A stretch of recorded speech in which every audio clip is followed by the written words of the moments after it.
Fly করতে চলেছি, যার একটা ফ্লাইটের মূল্য হলো $5,00,000। আর আমরা $25,000 প্রাইভেট জেটেতেও ফ্লাই করব, আর একটা $10,000 ফার্স্ট ক্লাস সিটেতেও, আর একটা ব্লিমেও, আরো অনেক কিছু। কিন্তু পৃথিবীর কিছু লাক্সারিয়াস প্লেনে যাত্রা করে কেমন লাগে সেটা দেখবার আগে আমরা পৃথিবীর সব থেকে সস্তা প্লেনে যাত্রা করব। এর অবস্থা খারাপ। এই নাও $1। আমি খুবই নার্ভাস। তোমার নার্ভাস হওয়ার কোনো দরকার নেই, আমি হাফ ডজন বার এটা করেছি। আপনি এটা 6 বার করেছেন।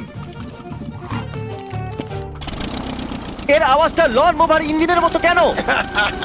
পৃথিবীর সব থেকে সস্তা প্লেনে যাত্রা করার সময় এসে গেছে। আরে না, আরে না, ও মাই গড, ও না, আমরা অনেক জোরে যাচ্ছি ভাই। Bye Jimmy. এটা আমার একদমই সেফ মনে হচ্ছে না। ওর ক্যামেরার সঙ্গে Wow! এক্ষুনি ধাক্কা লাগছিল, একটুর জন্য বেঁচে গেল। তুমি সিট বেল্ট বেঁধেছো তো? আপনি আমাকে শুধু বাঁচিয়ে রাখার দিকে ফোকাস করুন। আমি চেষ্টা করছি। ঠিক আছে, ও এখন হাওয়াতে আছে। চ্যানেলটা আমি নিয়ে নেব। আমি আমার ফুটেজ পেয়ে গেছি, চাইলে ল্যান্ড করতেই পারো। না, ও প্লিজ চলো, এবার চলো। ও আমাকে স্যালারি দেয়, একটু সাবধানে। আর যদি আপনাদের এটা ক্রেজি লাগে তাহলে ভিডিওটা শেষ পর্যন্ত দেখুন। আমরা পৃথিবীর সব থেকে দামি প্লেন টিকিটে যাত্রা করতে চলেছি। এক মিনিট, তুমি আমাকে নার্ভাস করে দিচ্ছ। ও মাই গড, ওরা নিচে নামছে। আমরা ল্যান্ড করতে যাচ্ছি।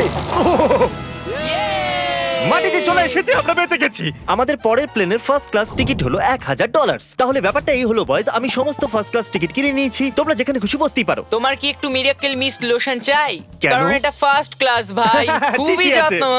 হ্যাঁ? আমাদের সবার কাছে সিটের সাথে একটা টিভিও আছে। এই টিকিটে আছে ভালো ভালো খাবার, বাথরুমের জিনিস আর একটা পাজামা। আমরা এগুলো বাড়িতে নিয়ে যেতে পারি কি? আর লম্বা ফ্লাইটের জন্য রিক্লাইন। এটা নিচে নেমে একটা বেডের মতো হওয়া উচিত। মনে হচ্ছে যেন কবরে আছি, বেশ ভালো হ্যাঁ, লাগলো। এটা সত্যি দারুণ। আর সব থেকে ভালো কথা, এই $1,000 টিকিটের সব থেকে বেস্ট পার্ট হলো আমাকে নোলানের সঙ্গে কথা বলতে হবে না। আমার এই গ্লাসটার জন্য অসুবিধা হচ্ছে, এটা আমাদের বিচ্ছেদ ঘটাচ্ছে। আমি পিছনে হ্যাঁ, একা। এটাই তো আমার পছন্দ হওয়ার কারণ। এতে শুধু একটাই কমতি আছে, এখানে আমরা অতটা প্রাইভেসি পাচ্ছি না। লোকগুলো যাওয়া আসা করছে বলে ভিডিও শুট করতে অসুবিধা হচ্ছে। তাহলে চলো দেখা যাক এর থেকে 10 গুণ বেশি দামি প্লেনে বসে কেমন লাগবে। আর এটা হলো $10,000 প্লেন টিকিট। ও ভাই, এটা তো দারুণ দুর্ধর্ষ। পা রাখার জন্য আনলিমিটেড জায়গা আছে। দেখো এখানে আপনি কি কি পাচ্ছেন সেটা দিয়ে শুরু করা যাক। একটা ট্যাবলেট, একটা বড় টাচ স্ক্রিন টিভি, আমার নিজের একটা ইনসি ড্রিঙ্ক বার, স্ন্যাক্স। এটা ফেস্টিভ্যাল চকলেট বার নয়, আমার রিফান্ড চাই। আমরা ওয়াইফাই দিয়েও কানেক্ট করতে পারি। যদিও আমরা সিটের জন্য 10,000 দিয়েছি, কিন্তু ওয়াইফাই এর জন্য আলাদা করে $20 দিতে হবে। ওটা ফ্রি নয়? আমরা টেক অফ করতে চলেছি, যেটা খুবই দারুণ হতে চলেছে, কারণ সেটা আমি টিভিতে দেখতে পাচ্ছি। আর যেহেতু এটা 16 ঘন্টার জার্নি হতে চলেছে, তাই আমি দেখুন এই বাথরুমটা কত সুন্দর। এখানে আছে একটা সিঙ্ক, একটা টয়লেট আর একটা শাওয়ারও। দারুণ ব্যাপার। একটু ওদিকে দেখো, আমরা শূন্যে প্রায় 30,000 ফুট উপরে আছি। প্লেনের 4 গুণ বেশি জায়গা পেয়েছি। আমি এরকম প্লেন আগে কখনো দেখিনি যেখানে আমি জাম্পিং জ্যাক করতে পারি। এই দেখো, আমরা পাচ্ছি 2টো চেয়ার্স আর অনেকগুলো টিভি। এই একটা ঘরে এতগুলো টিভি আছে, যেটা আগে সবকটা প্লেন মিলিয়েও ছিল না। একজন পার্সোনাল ফ্লাইট অ্যাটেন্ডেন্ট খাবার সার্ভ করে। এরকমটা কেন? একটা বিশেষ প্রাইস পয়েন্টের পরে ওরা সবসময় ক্যাভিয়ার দেয়। আর একটা বাথরুমও। বলছি, কিছু বলতে পারি?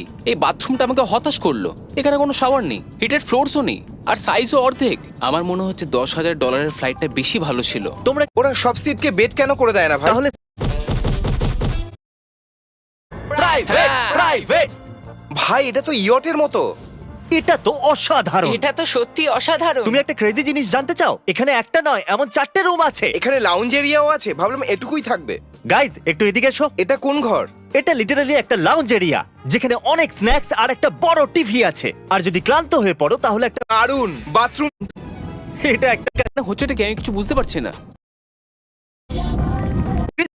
এক মিনিট, নোলান কি? নোলানের ফোন নাম্বার তাহলে লেখা আছে? মজাদারই হতো। পরের বার। এখন চোখের কাপড় খুলে ফেলো আর পিছনে ঘোরো। আরে আই হার্ট গার্লস মোর। ও মাই কেন? গড। এ সত্যি ভালোবাসে। না গার্ল, ও শুধু হৃদয় দিয়েছে, ও ভালোবাসে না। না, কি সব ভালোবাসি তো। লিখেছে? ও আমি কি একে ধাক্কা মারছি?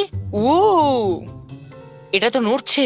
এই বড় এয়ারক্রাফটটাকে দড়ি দিয়েও টানা যায়। আর আপনারা হয়তো ভাবছেন আমি $3 লাখ দিয়ে এই বড় ব্লেমটাকে কি করে এফোর্ড করতে পারলাম। জিপ রিক্রুটার একটা রিক্রুটিং প্ল্যাটফর্ম যেখান থেকে আমি সবাইকে রিক্রুট করি, যেমন এডিটর, ক্যামেরাম্যান, অ্যাকাউন্টেন্টস। দেখা যাক এতে উঠলে এটা নিচে আসে কিনা।